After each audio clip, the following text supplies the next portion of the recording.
Is Darren Waller now all of a sudden droppable?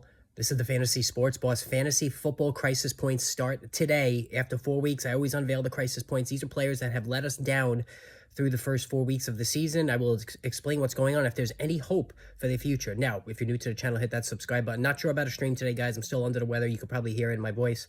Pushing through as best I could. I do officially have the flu, so that sucks. But it was, like I said, this was the exact same week last year where I got COVID, so I just gotta go in a bunker next year during this week. But last night, just an out-and-out disgrace. 24-3 loss. New York Giants, 11 sacks given up. Devin Witherspoon had what could be the greatest rookie performance I've ever seen out of a defensive back. And as far as Darren Waller is concerned, if not for a couple late meaningless catches, 3 catches for 21 yards, 5.10 fantasy points. That is now 3 out of 4 outings where he scored 6 fantasy PPR points or less.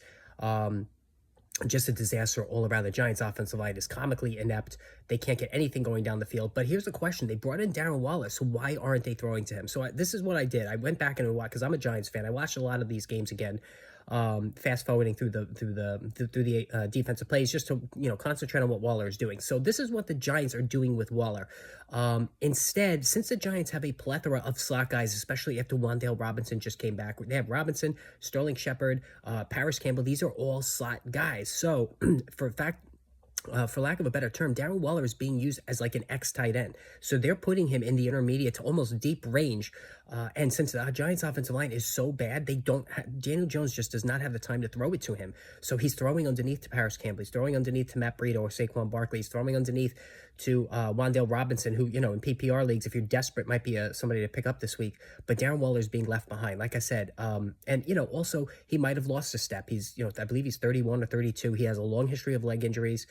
He could have lost a step. Now, he was big in preseason because Wan'Dale Robinson wasn't ready. Sterling Shepard really wasn't ready. So they used him in the short to intermediate game. That's why he caught so many passes in the preseason. But now that's not happening. The offensive line is a mess.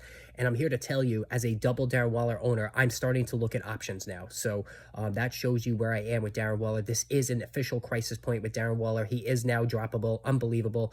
Tight ends, once again, have been ravaged. Pat Frymuth out for 2 to 3 weeks. It's been, we've seen Sam Laporta really thrust himself to a top 5 guy. Zach Ertz off the waiver wire.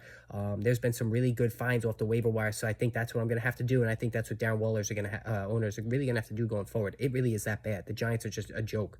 All right, guys, hit that subscribe button. More crisis point videos coming later today and tomorrow. Stay tuned.